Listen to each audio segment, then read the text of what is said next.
3, 2, 1. Here we go!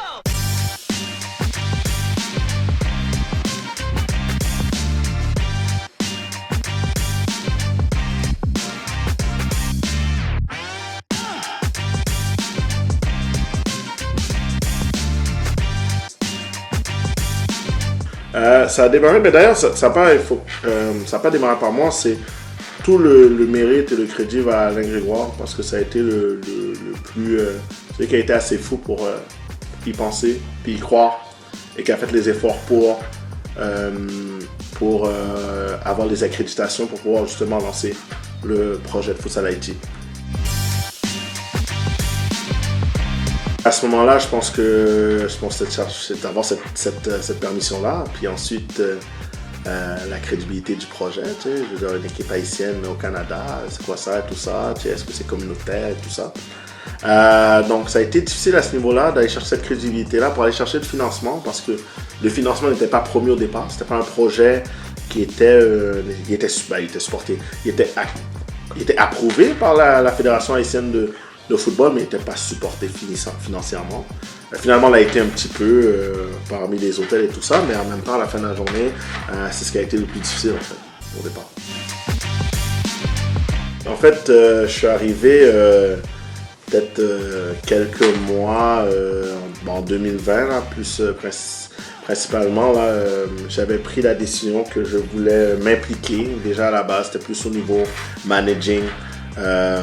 En février 2020, j'avais été un peu impliqué avec la sélection canadienne et puis j'ai eu l'appel et d'autant plus j'ai eu la conversation avec le coach en présence et j'ai dit écoute, j'ai quelque chose là, est-ce que c'est correct? Il m'a dit oui.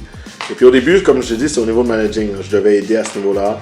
Et en janvier 2021, avant la compétition, l'entraîneur qui était prédisposé, ou un des entraîneurs qui était prédisposé du moins à la fin, ne pouvait pas prendre tout cet engagement-là. Donc, il était justement l'adjoint, qui était mon adjoint, qui était Francisco, qui a dit écoute, si toi tu peux le faire, moi je vais être là pour te supporter, qui est comme un entraîneur, c'était comme un co-entraîneur entre guillemets, et c'est là qu'on s'est lancé dans cette folie. Donc en janvier 2021, et on partait en mai.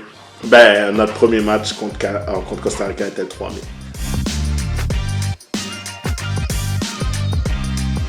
Oui, parce que ce qui arrive, c'est qu'il y a eu des camps qui avaient été organisés, mais ce qui arrive, c'est que dans l'optique de ne pas avoir des réponses réelles ou certaines assurances que le projet allait se faire, je pense qu'il y avait des joueurs qui se lassaient, quoi que ce soit, et c'était même pas la faute de Alain Grégoire en tant que tel, c'est ce que le fait d'être une diaspora qui va représenter le pays, ça me comportait beaucoup de défis, d'autant plus qu'au niveau administratif, au niveau de la Fédération haïtienne, il y avait déjà des défis, déjà là-bas. Donc non, au départ, quand ça a été accepté, oui, c'était un sprint contre la montre pour pouvoir trouver des manières, trouver des solutions.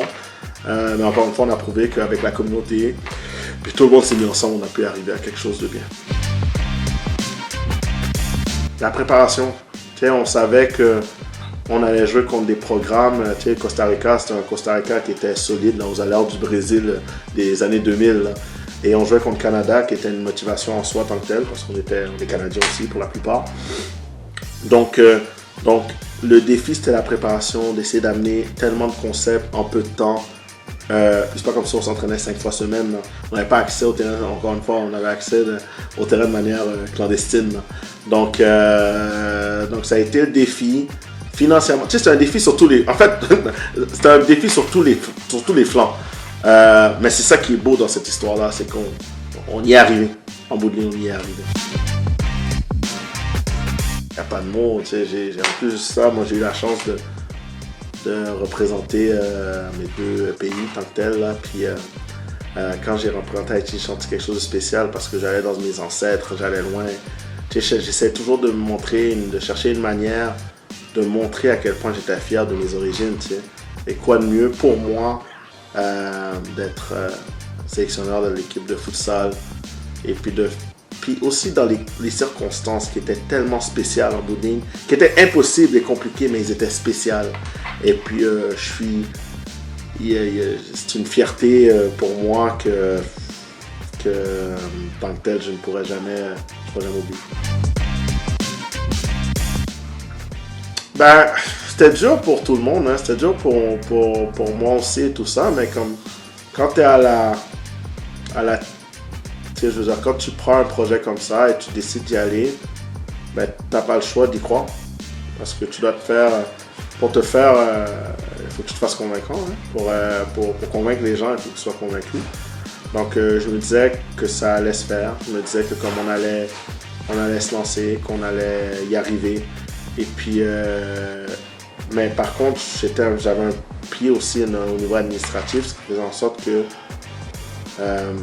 je voyais que les affaires avançaient. Ça avançait pas facilement, ça avançait. Donc, à chaque fois, ça me donnait un petit peu plus d'espoir. Puis, je suis un gars positif à la base. Donc, c'est probablement ça qui a aidé et qui a fait en sorte qu'on a pu s'en sortir. On est arrivé au Guatemala. On n'y croyait pas. Comme à un moment donné, là, quand on sort de l'avion, là, on sort des douanes, puis on est là. C'est comme wow. C'était comme. Puis tu sais, encore une fois, on est en pleine pandémie. Là. Je veux dire, on est sorti du pays en pleine pandémie. C'était compliqué et tout, mais on l'a fait. Et puis avec ce groupe de gars, avec eux, maintenant, on partage quelque chose de spécial jusqu'à la fin de mes jours. Là. Donc ouais, c'était ça.